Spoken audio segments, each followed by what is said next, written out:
Shalom lekulam, and welcome to this next lesson, lesson number 17. We're still in the section of the Book of Zohar called the Prologue, which is an introduction that will help us understand the whole Zohar. And we're specifically in a section called the Vision of Rabbi Chiya. And in the past, we were talking about certain concepts. In the previous lesson, we talked about the concept of the dust. The concept of the dust is basically that the dust is the primordial egoistic nature, the primordial egoism is considered the dust. And this dust is also the lowest of the lowest, which is vessels that will not be or cannot be corrected until everything else is corrected. These vessels are going to be corrected by the Creator. They're known as the heart of stone, or the stony heart. And what we see here is that Rabbi Chiya, or Rabbi Chiya, like some people say, but Rabbi Chiya basically is lamenting that when Rabbi Shimon dies, is basically consumed by this dust as everybody else. And as we have seen in a previous study, is because Rabbi Chiya doesn't see the whole picture. Rabbi Chiya is still in a state in which he still doesn't discern certain levels of spirituality. And then we're going to see, how basically through this vision everything is discerned properly. Before we continue with our lesson today, we're going to do as we usually do. We're going to do an intention. We're going to scan certain names of God, and then we're going to do we're going to be doing our intention. Our intention when we study the Book of Zohar has to be that this study is not about knowledge, it's not about knowing what the Book of Zohar is telling us. It's also about uniting ourselves with the souls of every human being in the world. Our correction will actually help every other human being ascend and attain certain level of light. And this is the reason we need to correct ourselves, not because we want to be better, we want to be more spiritual than anybody else, but we're doing it for the sake of others, for the sake of other souls in this planet that need that ascension, that revelation of the light. And that revelation of the light can only happen if we do our work properly. And when I say doing our work properly, is trying to do our work in a way that is not for what is there for me, but what is there for everybody, what is there for the other person. Okay, so let's scan these letters. These are names of God that have been filled with other names of God and letters. Like I've said before, you don't need to understand what says in there. All you need to do is scan it from your right to your left, and then we're gonna do the prayer of the Ari before the study of the Zohar.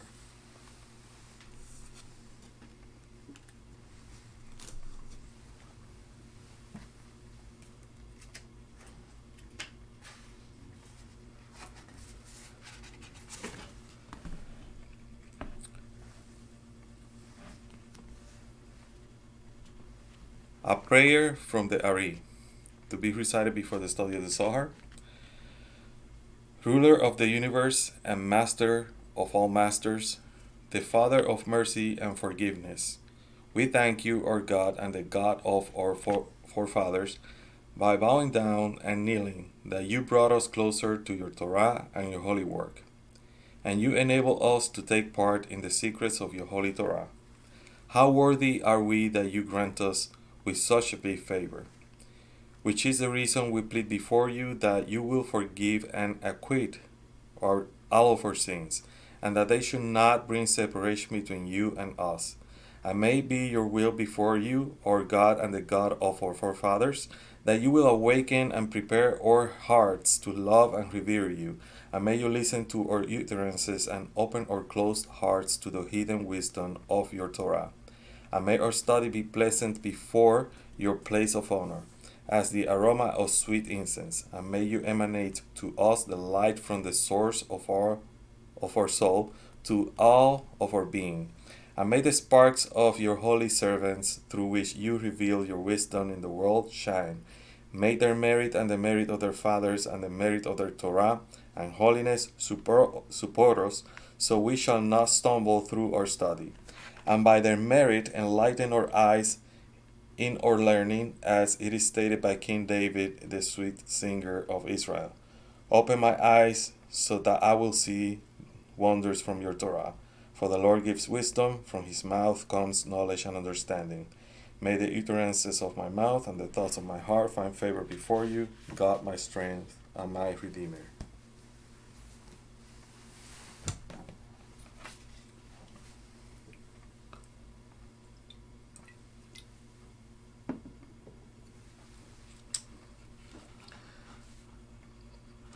So, in our previous lesson, we were on item 50, or we're stopping item 52.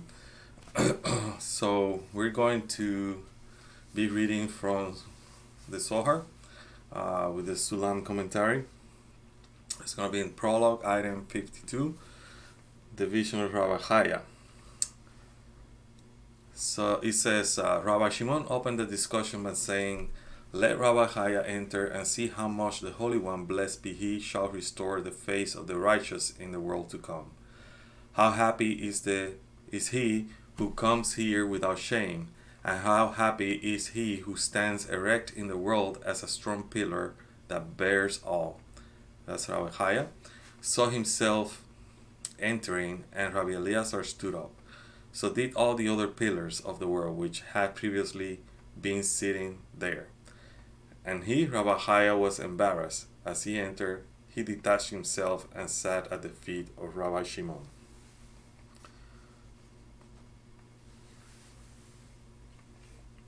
So what we see is, in order for us to understand what he's saying here, when he says Rabbi Shimon opened the discussion, basically what he's telling us is Rabbi Shimon opened a gate of light, and then he says, "Let Rabbi Chiya enter and see how much the Holy One, blessed be He, shall restore the faces of the righteous in the world to come." The world to come is the world of Atzilut, okay? How happy is he who comes here without shame, and how happy is he who stands erect in that world as a strong pillar that bears all. The shame actually has to do that in the case of Rabbi Shimon, and those who were present at that moment, they felt no shame. There was no receiving of the light for the self. It was receiving the light for, in a way that was altruistic. It was receiving the light for in the name of the Creator. And in these ways, they're called pillars because they raise, or they're actually ascending. As they ascend, they're bringing the worlds with them. So the worlds ascend with them. The only difference was that Rabbi Chiya has a flaw. And the flaw that he has is that his desire is still egoistic. And because his desire is still egoistic, he feels this shame that in Kabbalah we talk about, But this shame basically feels is that there's a desire for correction.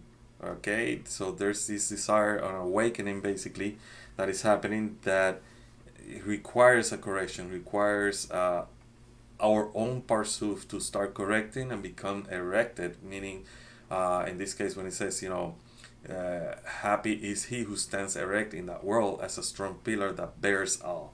That bears all means, that has, all the vessels have light. All the vessels basically make a whole parsuf, a whole system that the light can actually enter and fulfill it. And he says that Rabbi Chaya saw himself entering through that gate of light, entering to the world to come, right? Entering to that world of Atzilut, that world of correction. And the other pillars as well enter, of the world which have previously been sitting there. Sitting means, that they're in a state of katnut, a state of smallness, in which they're using only these vessels of bestowal, and they're not using the vessels of egoistic vessels, vessels of receiving. Then when they stand, that means that it's a gadlut. A state of gadlut means that then these parsuf are using all the vessels, and they're using not only the vessels in a way that it's only to receive the light, but it's a way to receive the light in order to impart the light. And they're using it in what is called lishma, for the name, the name of the Creator. And this is why Rabbi Chiya feels embarrassed, because in his case, he still have that basically egoism in him that he still needs to correct. Okay, and then let's go to the next. A voice came forth saying, "Lower your eyes, do not raise your head up, and do not look." He lowered his eyes, and saw a light that shone from afar. The voice returned and said, "You hidden and unseen celestials on high, you who are clever and wander throughout the world, behold and see. Earthly beings that are in slumber, concealed in your sockets, the sockets of the eye, right? Wake up." And to make this easy, let's think about when he talks about the sockets of the eye, is it basically, according to other translation that I have, he said, who have eyes to watch over the entire world, look and see, bore, come and see. The lower ones are sleeping, and the light of their eyes is concealed in the pupils. Wake them, awake them. So they basically that's what it says in this other translation, just in case this is not clear. Okay. So it says, a voice came forth saying, "Lower your eyes, do not raise your head up, and do not look." So after following this instruction that was given to him, not to use basically his desire to receive the light, but only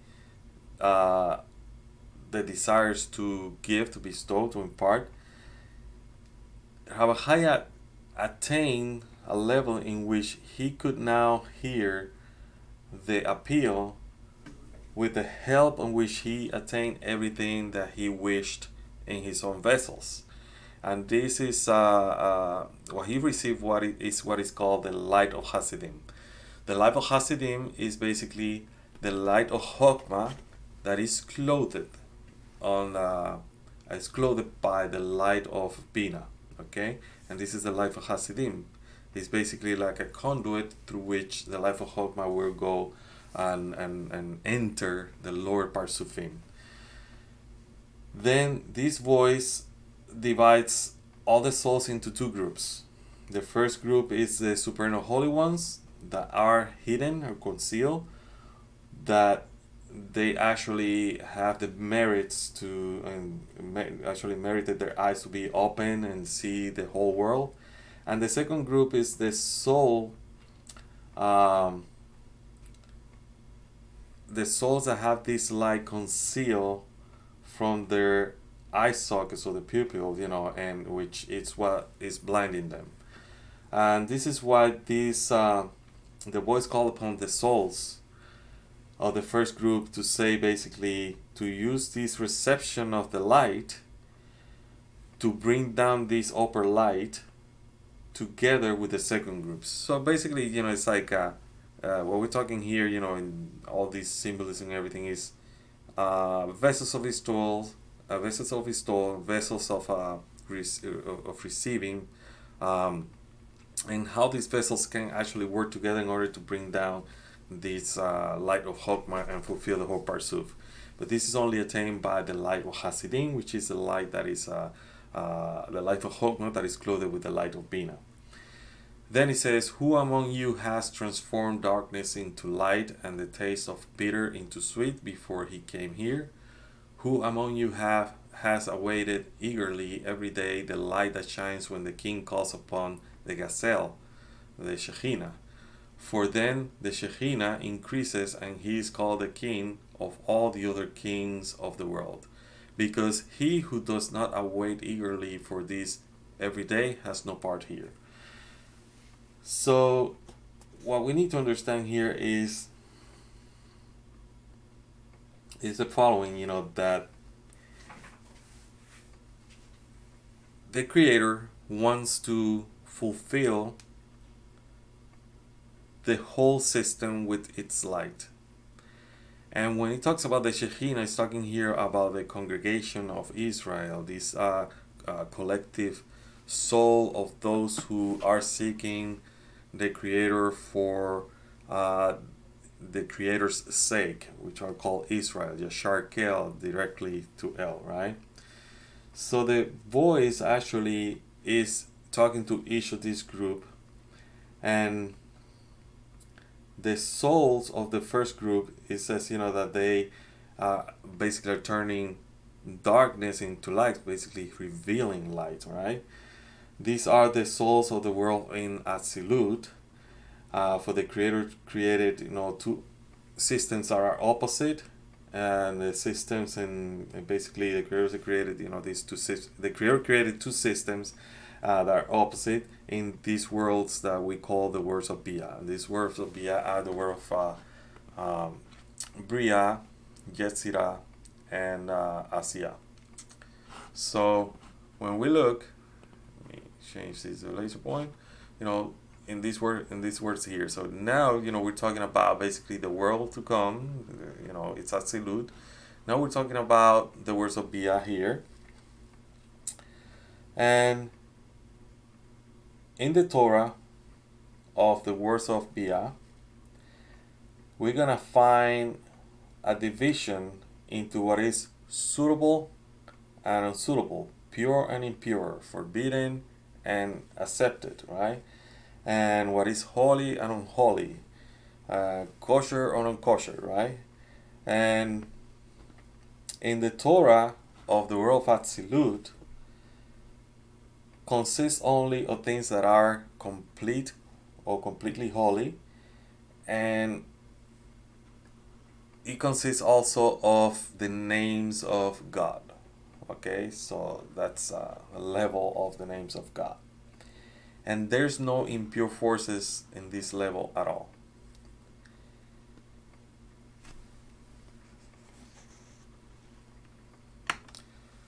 The Baal HaSulam, I'm gonna read this from the Baal HaSulam commentary.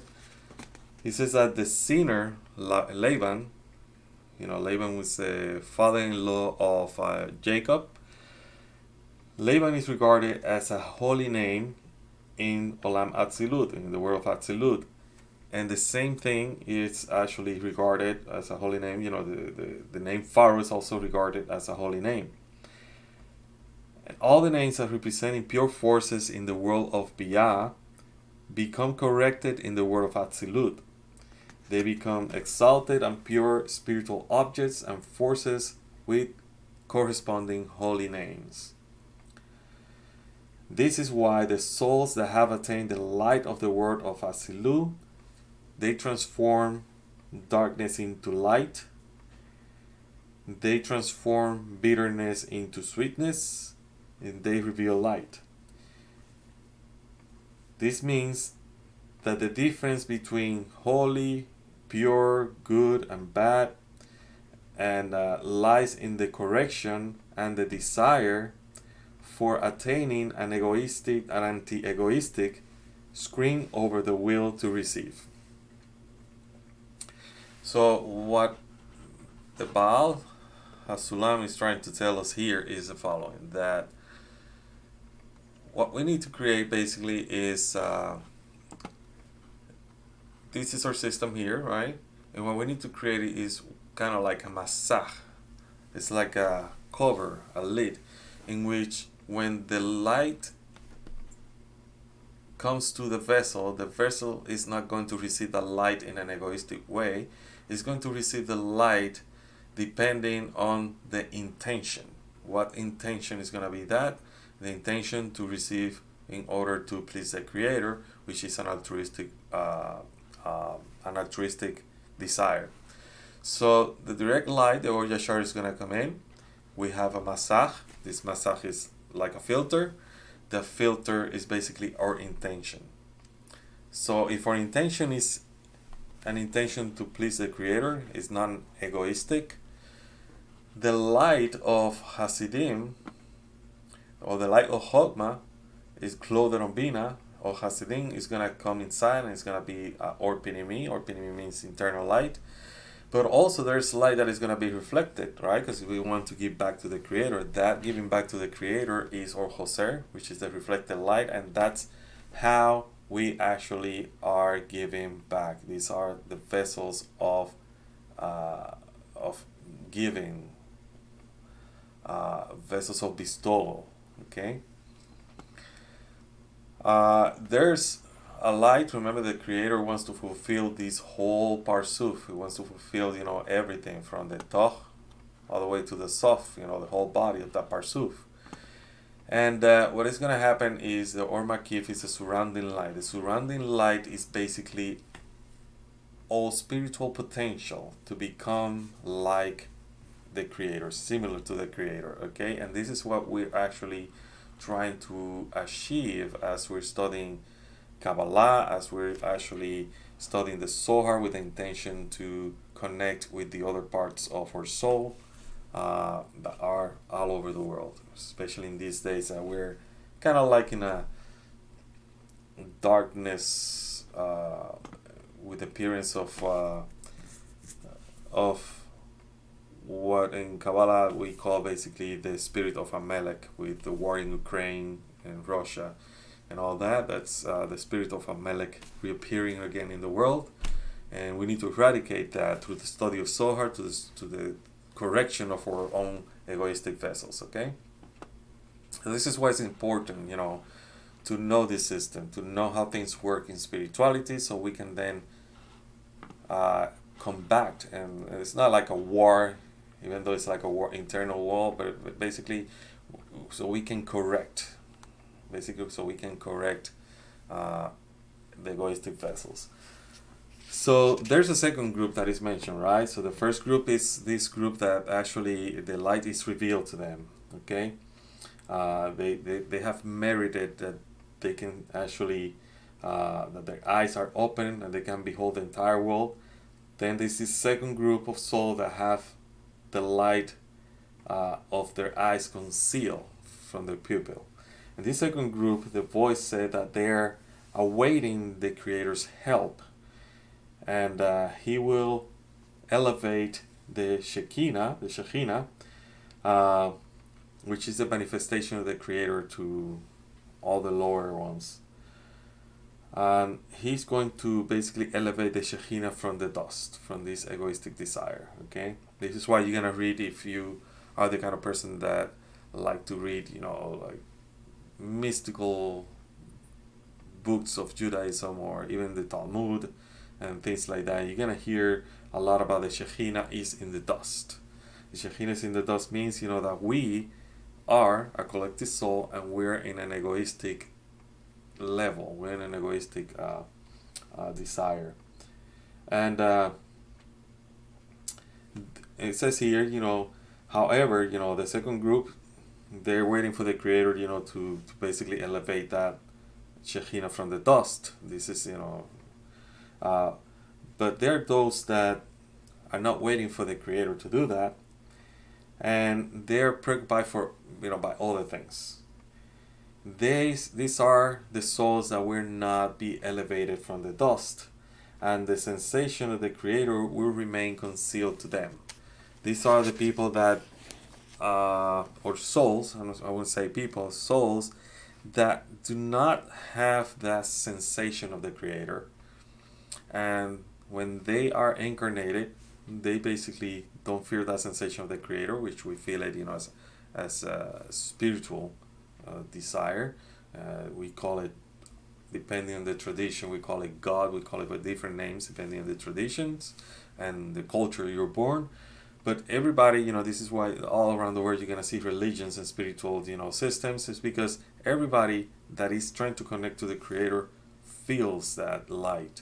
And somehow, depending of their environment, their tradition, they create a system in order to connect to that light. But there are those that don't connect at all, and that's when you have the atheist or the person that is agnostic and that kind of stuff, because they're still on that search, or they just don't really care at all because they don't have that connection with the light. Okay. Let's go to item 55, 56. Meanwhile, he saw many of his friends gathering around the standing pillars, and he saw how they elevated them to the celestial assembly. Some were ascending while others were descending, and high above them all he saw the owner of the wings. This is the angel Metatron. And this owner of the wings, approached. Metatron swears that he heard from behind the curtain of the Holy of Holies of the temple how the king attends the gazelle, remember the Shekhinah, every day, and remembers how she, the Shekhinah, lies in the dust. At that time he kicks 390 heavens, which all quake and tremble with fear because of him. Okay? And he sheds tears because of this, and the tears that are hot as fire fall down into the great sea. By the power of these tears, the governor who rules the sea, Rahab is kind of like I won't say demon, but it's a force in spirituality, is sustained and stay alive. And he sanctifies the name of the Holy King by taking it upon himself to swallow all the waters of the days of creation. He gathers them all within himself, so that on that day, when all the nations assemble against the holy nation, the waters may dry up while they cross over the dry land. So we have a lot to cover just in these two items, and for that,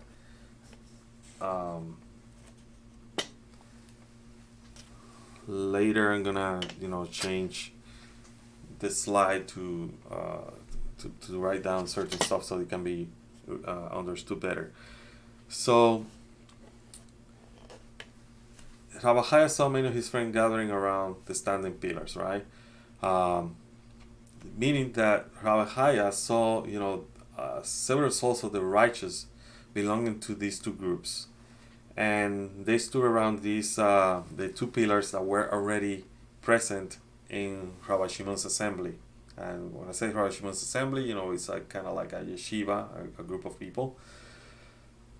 And he saw these souls basically ascending to the heavenly yeshiva, right? And some were ascending and some were descending. This actually means, that there was, if you read, the Torah, you're going to hear about the Jacob's ladder, the ladder of Jacob, in which there were angels going up, angels going down, which is basically telling us about the different levels in spirituality in which souls come out, souls comes down. In this way, these two groups help each other according to the calling of this voice that is giving them instruction to the first group to descend and the second group to ascend. Okay, so the first group that has this light revealed to them, they need to descend in order to help this group that is below. This group that is below, the order of the call from this voice is to ascend. Okay, so there's two desires: a desire to basically go down and help this soul, and a desire to go up in order to connect to a higher level of spirituality. And when we talk about a voice basically is like a command, but in reality it's like a kind of like a desire in spirituality to correct. Okay, Rabbi Chiya also in his vision saw that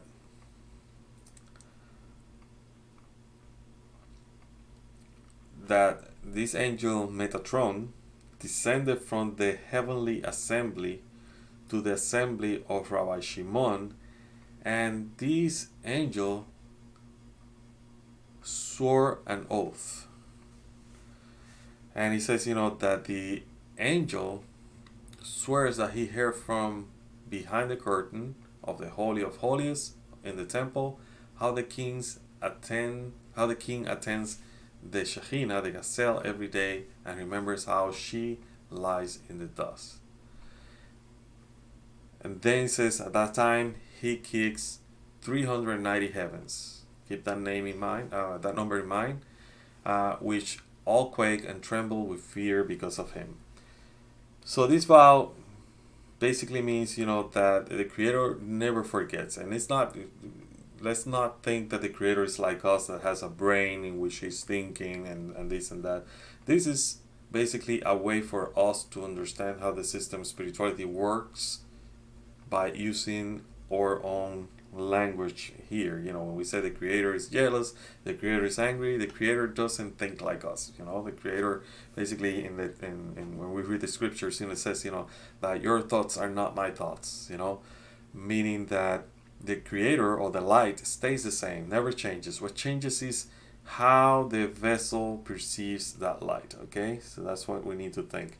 But for us, how we are perceiving the light, we're perceiving the light as the Creator, never forgetting about the Shekhinah, that he still attends this Shekhinah that is in the dust, that is in the level of the egoistic nature, of the primordial egoistic desires that we talked in the previous lesson. But this does not refer to the whole Shekhinah. The Creator's doesn't need to make a vow.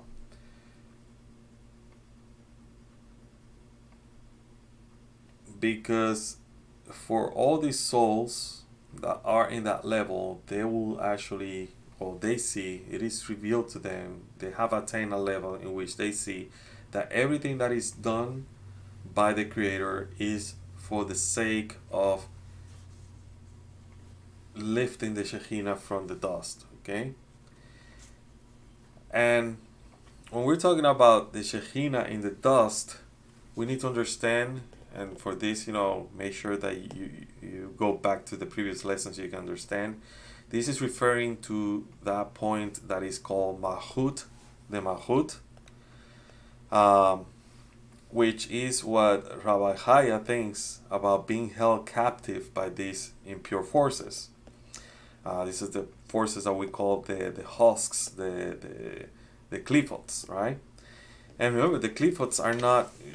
We tend to think the clifots are these negative forces and all that kind of stuff. And I explained in the previous lesson what really happened with the clifots is that they are holding the light captive because they don't want that light to escape and do a sivug and create more damage, right? So it's a protective layer. But that protective layer, the clifots will release that light once we're correcting our desires.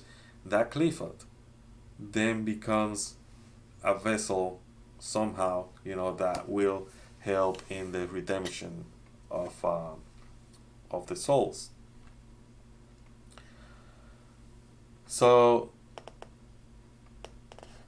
Rabbi Chiya says, it says here that Rabbi Chiya wept, "O dust that consume all."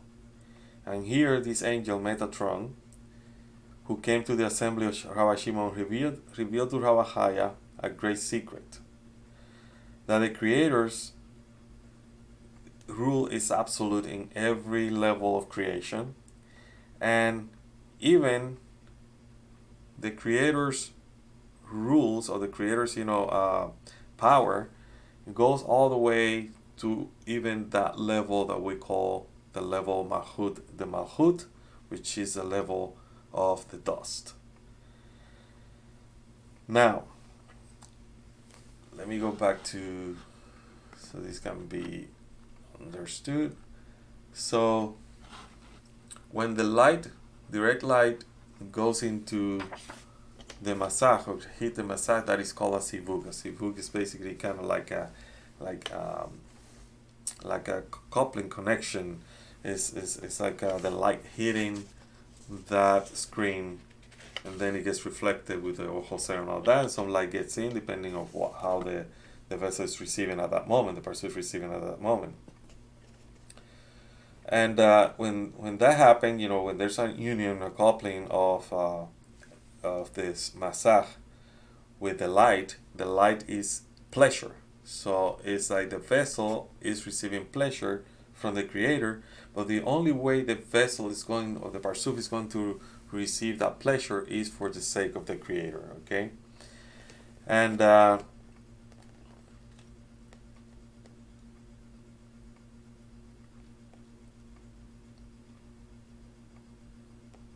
what we see is that this screen, this masach, what it does is it says, I will not accept that light, and I will, unless that light that I'm receiving is for the sake of the Creator, is for the sake of giving back to the Creator, not in an egoistic way. This is what in some Kabbalah groups you're gonna hear, the bread of shame.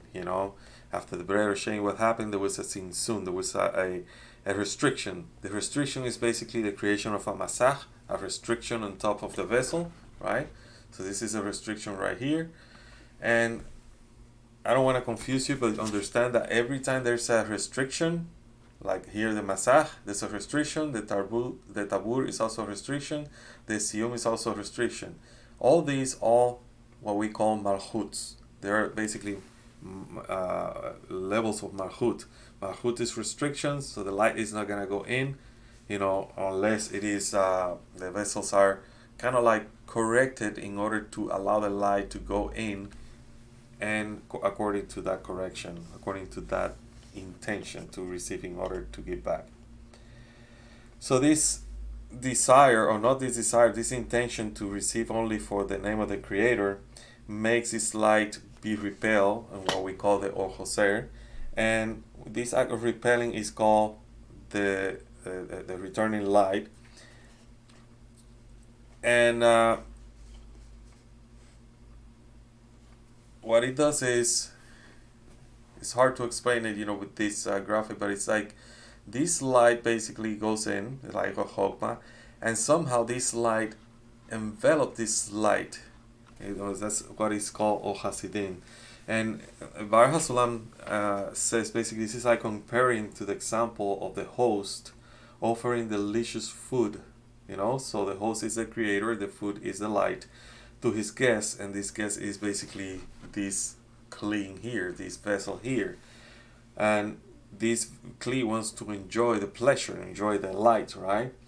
However, as a result of the shame, that from being, a receiver only, the guest start refusing. The guest, creates a masach, creates a tzimtzum, restricts itself, and repels the food, repels the light. It is as though the guest, which is the kli, says to the host that he refuses to receive this light or this food for himself, for his own enjoyment. And by not eating that food, by not accepting the food, which is the light, forms what is called the returning light, which is the Or Hoser. Okay? This Or Hoser, this Hoser, or returning light, comes not from just not wanting to feel this shame of receiving only for the self in this world, right, that we're living, but from the spiritual vessel's desire to be like the Creator. Okay, so remember, when you read the book of Genesis, Bereshit, it says in there that the Creator created Adam in his own image. That means that Adam has the potential, has this likeness of the Creator somehow, and lost that when he sinned, right? When he broke into all the pieces, which is all of us, different pieces. And now we are in that state in which we are receiving. Now we're in a state, those of us who are looking for spirituality are basically feeling the shame that we were receiving pleasure from the Creator for our own sake, and now we want to create that restriction, change the intention of our life into an intention in order to receive, in order to please the Creator. This returning light is basically what is called the altruistic intention or altruistic desire. This is what we call the spiritual vessels.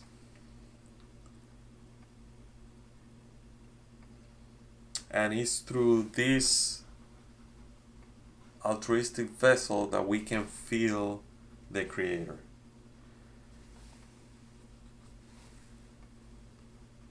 So after the vessel, after we actually change our intention and we start, restricting ourselves, and we start basically, if I receive pleasure, if I receive something, it's only for the sake of the Creator. This is how we create a spiritual vessel in us. This is how our vessel or kli or parsuv can actually meet the conditions of the first restriction to refrain from egoistic reception. Remember the Sinsum that I mentioned, the Sinsum Aleph after the bread of shame. And then it can begin to calculate how much light it can receive for the Creator's sake in an altruistic way.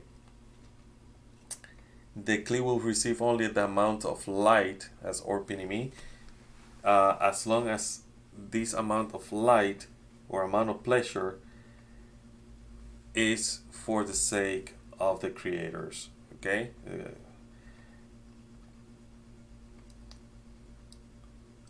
So the level or amount of light that goes inside the vessel will actually determine how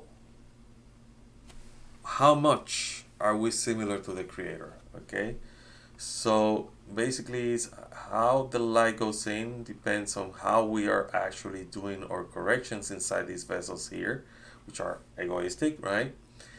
And according to the level that we're correcting all this egoistic vessel and the light start filling, our vessels, it's how we actually are gonna be similar to the Creator or dissimilar. And in our lives, there's something called the ups and downs. Sometimes when we think we're closer to the Creator, we'll see that there's a down in spirituality for us. Somehow something happened that we feel apart from the Creator. That feeling of being apart from the Creator is basically a recognition of evil in us, a recognition that we are not still corrected, that we still need to do more in order to be or attain a higher level of spirituality. So it's like a ladder in which we go up, we got one step, right? And then we're like in the flat moment in which we go like, that's it, this is not enough, we gotta go higher. Even though we're going higher, right, different step, we feel that it's like a up and down, up and down. What we need to see is that we go up, down, and then upper and down again, and then up and down again. It's basically a ladder that we are perceiving in spirituality.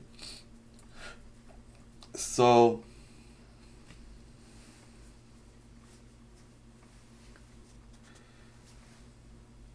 there's a lot more here, that is mentioning here about the state of smallness and the state of Gadlut, which is the whole Kli receiving the light. I'm not gonna touch on that because it's being touched in previous lessons of the Zohar. So you should know, that when we talk about smallness and Gadlut and Gadlut, basically what we're talking is about. Let me just go over it quickly so we can continue. It's basically a state of smallness. Katnut is only using the vessels of bestowal, and a state of Gadlut is using basically the vessels of bestowal and the vessels of reception. So it's using all these vessels. Okay, the Kli is using all these vessels. So basically, Keter, Chokmah, and Gar the Bina, which is the Gar Rishonah, the first three of Bina. That's Galgal Tainaim. Galgal Tainaim is basically, it's considered GE, the acronym GE when you read the book of Kabbalah. And those are vessels of bestowal. Then the vessels of recession is osen, hot, and pe. Remember, even though they mean ear, nose, and mouth, doesn't necessarily mean physical ear, mouth, or anything like that. It's just a way for us to understand that. And that's the seven lower of Bina, Zerampin, and Malchut. Okay? And it says here that this screen, this Malchut, or what we call the Masach, that is on top of that, on top of the Kli, divides the firmament into four parts, which is Chokmah, Bina, Tiferet, and Malchut. And these four firmaments, they actually form the name Havaya, which is the Yohe and the Vauhe, okay?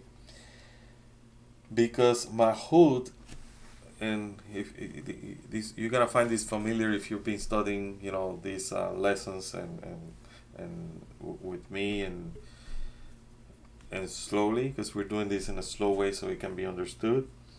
There's a point in which Malchut is basically joined with Bina and attains these properties, from Bina, the properties of bestowal from Bina, because Bina is bestowal, Malchut is receiving, right? And the screen then is not located, in the Malchut, but in Bina, in the state of Bina. So this is, say, Malchut, instead of being here, is up here.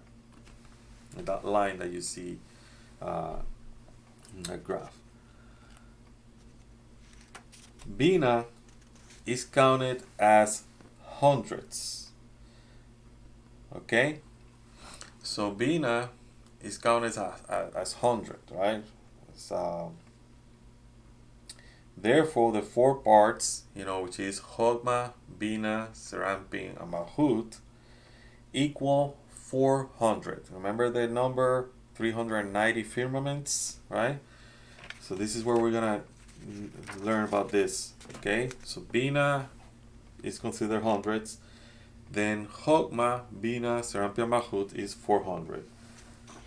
However, there is no reception of light in Malchut de Malchut in itself. After all, it is called, closed gates. Remember that in previous closed gates.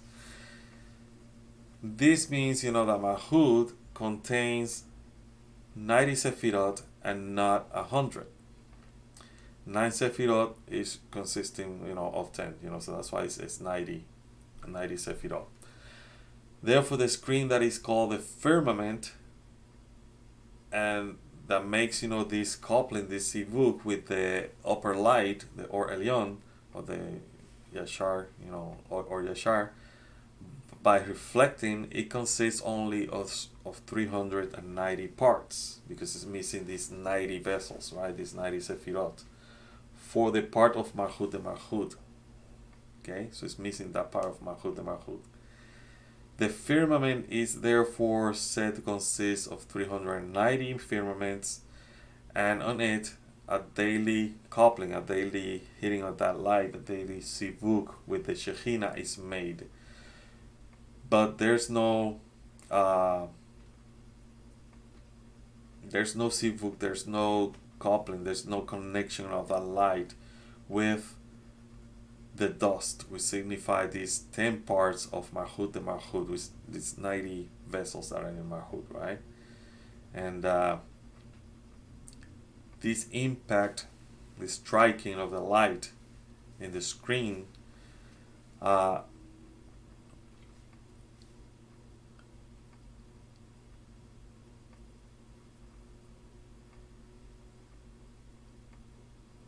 says here, let me read it, according to what I have here, probably be better. This impact is striking between the screen and this light, the or Yashar, this light, can resemble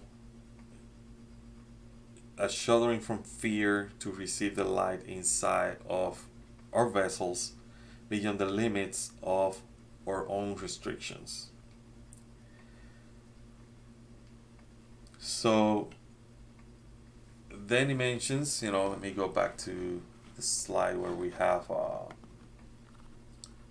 the Zohar.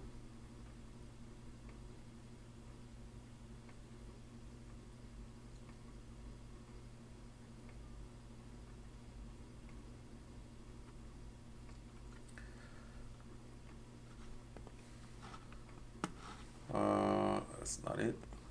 Went ahead.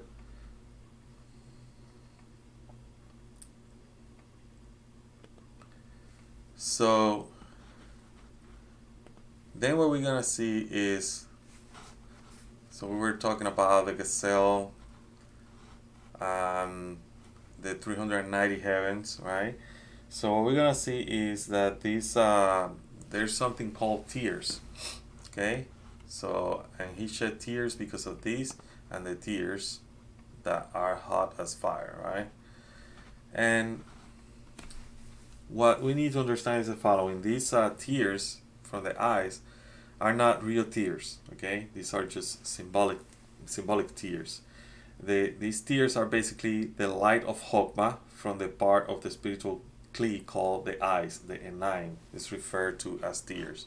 So now let's go back to that slide that we were at, and so if you remember, or let me see here, you know, Enayim's pupils, you know, that's the light of Chokmah basically that comes from there.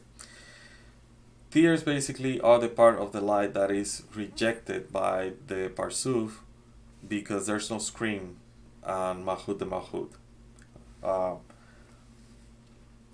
All the light that comes to any Parsuf wants to enter and fill the entire Parsuf with the light, with the pleasure. Even the parts of the Parsuf that have no screen, just like the Malchut de Malchut, right? This is why the screen immediately repels the light in this part of this portion of the Parsuf. But in the striking of this light from above and the restriction of this screen from below, little drops of that light get through it, get through that screen, get through that masach, which due to its to be so fast, so quickly, the screen is not able to repel those lights. These lights, these drops of light, have nothing to do with the level of Chokmah of the Parsuf, as they lack the clothing of the returning light, the clothing of Or Hasidim, which is the life of Bina. They exit the Parsuf, Chokmah, and receive the name tears, but it is light. It doesn't matter, if it is something that we call tears. They come in and they're not clothed in Or Hasidim. They still consider light. And this is basically like a state where one is filled with tears of compassion for another person, but in fact, all that exists in this world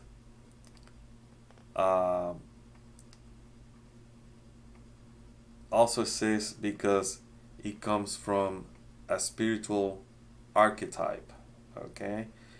And all that happens in this world happens only because it comes from the upper worlds or spiritual roots. So if we have wars, like it's happening right now, if we have people basically doing things, using Lashon Hara, evil tongue, against each other and things like that, it's because there's a spiritual root. And the spiritual root don't necessarily mean, spiritual does not mean that it's good when we using the word good in the way that we know them, in physicality, but it just means, that these forces that are forces of chaos, have also a spiritual root. They come from that breaking of the vessel that we talked before in previous lesson. The fact that this upper light hits the screen, trying to break through that restriction, this also has a root or an origin in the highest place, and the highest place is the Creator itself. And this is not, or has nothing to do with the desire of the creatures, this desire to receive this light within it. The light actually comes from the word of infinity, the Ein Sof, from the Creator himself. before even the Kli appeared and desired to restrict itself. This upper light wants to enter and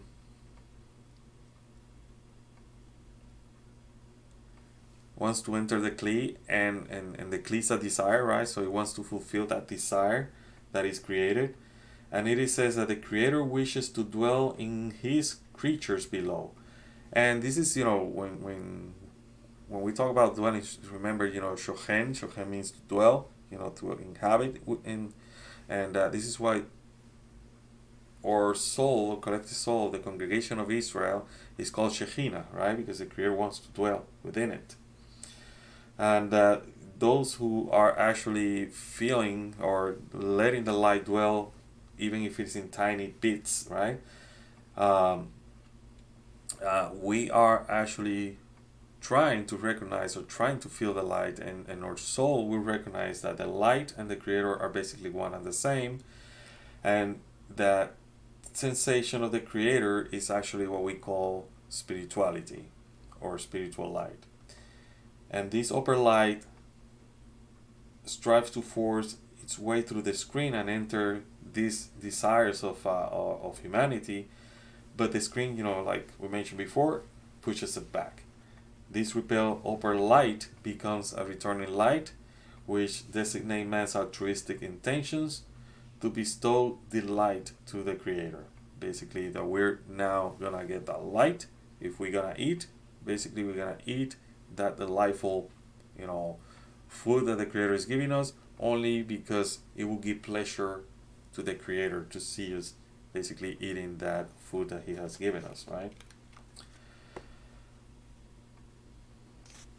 Now, let's change the subject a little bit. Now we're gonna talk about a part in the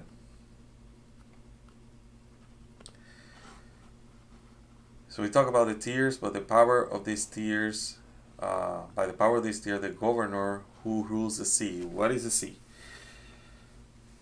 So the sea is Malchut. Malchut is called the sea. Okay? It is therefore said that the tears, the life of Chokmah, without first being clothed in the life of Hasidim, the life of Bina, falls into Malchut, falls into that sea. And this is what it says, that many sea waters will not extinguish the Creator's love for His creatures, expressed, in these tears. During the creation of the world, we see, or we read in Bereshit, where it says, let the waters be gathered together into one place. This is in Bereshit 1:9. But the angel that is the governor of the sea did not wish to swallow these waters, and for this reason was killed. And when we say killed, basically means that there was no light in him. Light was basically not there. Now, because of these tears falling, he is basically revived by these tears, by this light of Chokmah, right? So this dead vessel that lacked light now is receiving light. And this is because during the creation of the world, Malchut de Malchut itself didn't go through any correction. As the Creator created these worlds of Briyah, Atzilut Briyah, Yetzirah, and Asiyah in a special correction called Man the Bina, which is the Ma'anuch being the Bina, the ascension of the feminine waters of Bina, which is also Ateret Yesod, and we have mentioned Ateret Yesod in previous lessons, and it's not Man the Malchut, or the Ma'anuch being the Malchut, the feminine waters, these prayers or desire to connect, right, or to receive something from Malchut, from the vessel of Malchut. So this special correction was done by the ascension of the feminine waters of Bina, but it wasn't by the ascension of the feminine waters of Malchut. And when we mention Malchut here, we're talking about Malchut de Malchut, which is the dust. So correction is only possible if man corrects not only Malchut de Malchut itself, which is the essence, right? But while completely refraining from the use of this egoism, man will also acquire altruistic desires from Bina and receive the Creator's light in them. And when he said in them, we're talking about these Sefirot from Ketechot, Mabina, Serampin, the Malchut, which are 390 Sefirot. And then there are other Sefirot, right, that we mentioned. There are 10 Sefirot that will not receive the light. Basically, it's 90 Sefirot. And those are basically the ones that are considered to be the dust.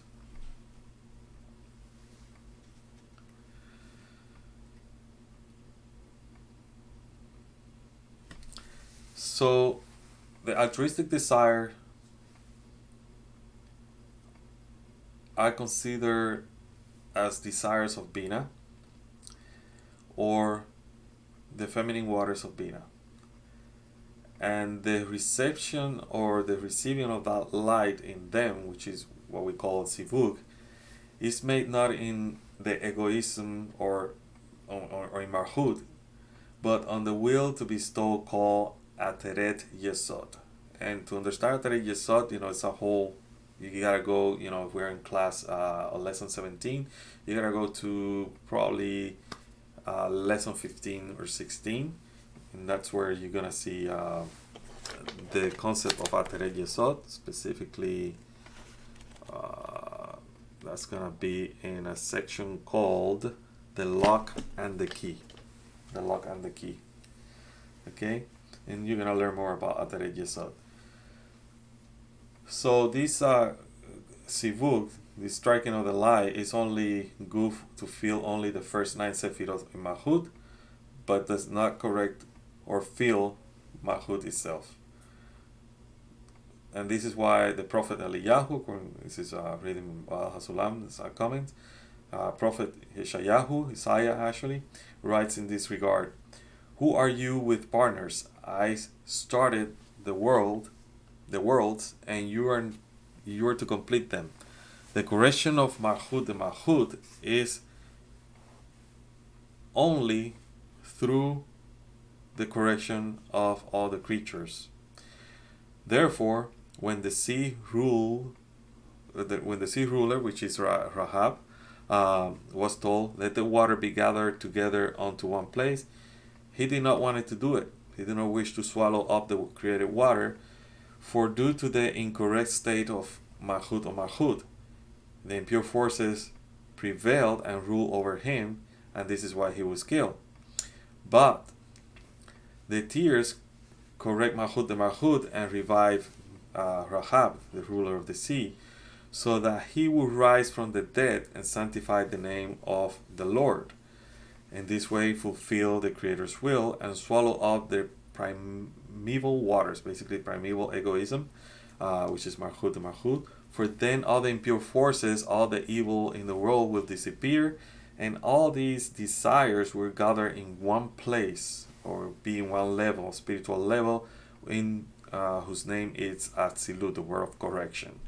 And this is because the word of Atzilut will spread from the end of the world of Adam Kadmon down to our world, and there will come the end of correction, the Gamar HaTikun, for the worlds of Bria, Yetzirah, and Atzilut, and then there will, these words of Bria, Yetzirah, and Atzilut will return in their properties to the world of Atzilut. Basically, it will be an ascension of these worlds. To make that easy to be pictured. So basically, what we're gonna see is the worlds basically are down here with Adam Harishon. When Adam Harishon sinned, he fell down to the Mador HaKlipot, the place of the Klipot, and then these words are gonna be corrected, meaning they're gonna ascend to the point in which all the words of Bia are gonna be in Atzilut, and therefore Adam Harishon is going to return to that same state that we call similar to the Creator, or back to the state that we call Gan Eden. Okay. He says, the prophet Micah says on this, "As we fled the land of Egypt, we saw wonders. However, this was only the beginning, for it was only in the end sea, the Red Sea or the Sea of Reeds, the Hebrew signifies the end of Malchut or Malchut de Malchut, and only for a limited time. But in the end of correction, Gamar Hatikun, death will disappear forever. Death means, the lack of light. So there will be light on every vessel because they are basically on that level of Atzilut. So they're not going to be on this level of the Klipot, which is a level of death. Okay? This is how Metatron explained his oath. The Creator never forgets Malchut, which is cast to the dust, the Shekhinah. For even though a daily sivuk with the Shekhinah is made on only 390 firmaments, on the 9 Sefirot of Malchut, and not on Malchut de Malchut itself, which remains lying in the dust, and as it seemed to us completely forgotten by the Creator, nothing could be further from the truth.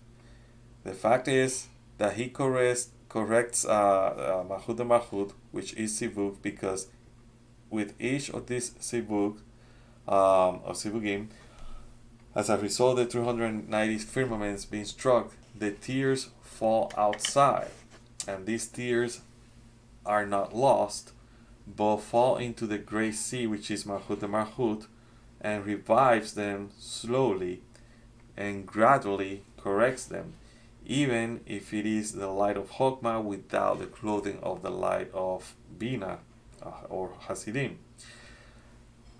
And as this Malchut de Malchut becomes more and more corrected, this sea ruler, the governor of the sea, is revived until the tears accumulate to the necessary amount for the correction of the entire Malchut, and that all of their intentions will be for the Creator's sake. Okay, this will only occur when all the nations of the world, this is the egoistic desires, nations of the world, egoistic desire, not to be confused with the nations that we have right now, even though they are basically part of what we call a physical manifestation of spiritual roots.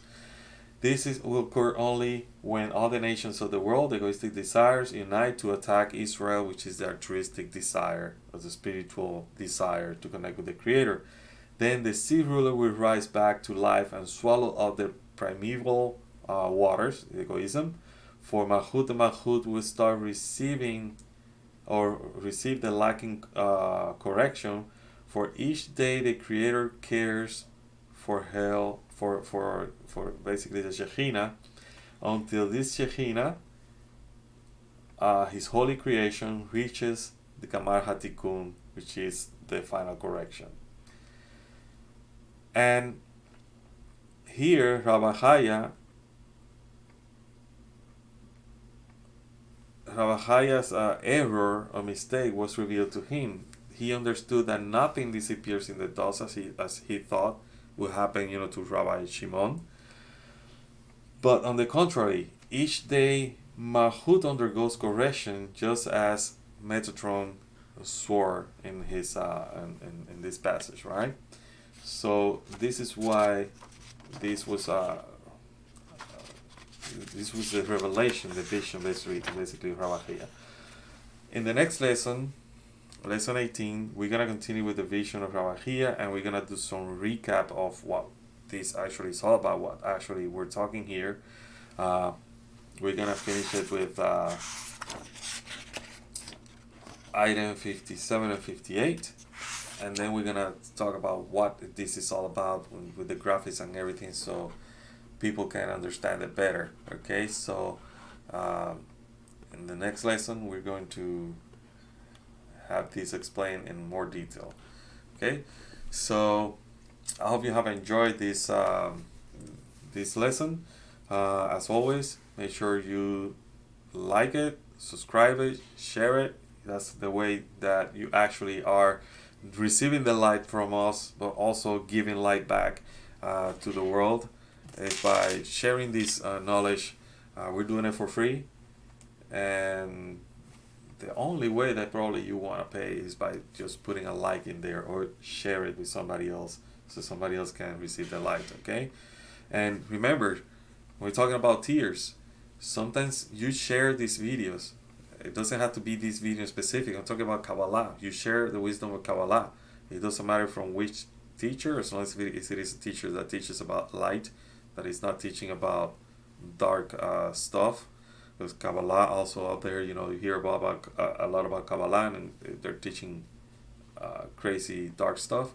But when you're sharing these videos of Kabbalah or books of Kabbalah, doesn't matter which school, as long as it is a school, an authentic school, you are actually doing like these tiers do to the Malchut de Malchut.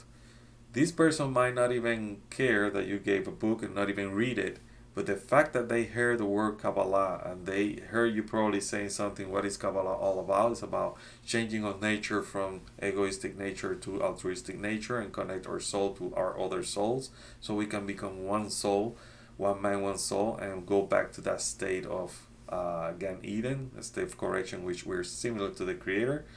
Just by listening to that, you are like that tier that is going to Malchut de Malchut. And even though Malchut de Malchut doesn't recognize that this is light, somehow it gets corrected slowly and little by little. So share this wisdom. Share it. It doesn't have to be specific this video. Specific, about this group. Other teachers as well. Share their teachings. Share. This might not be the group.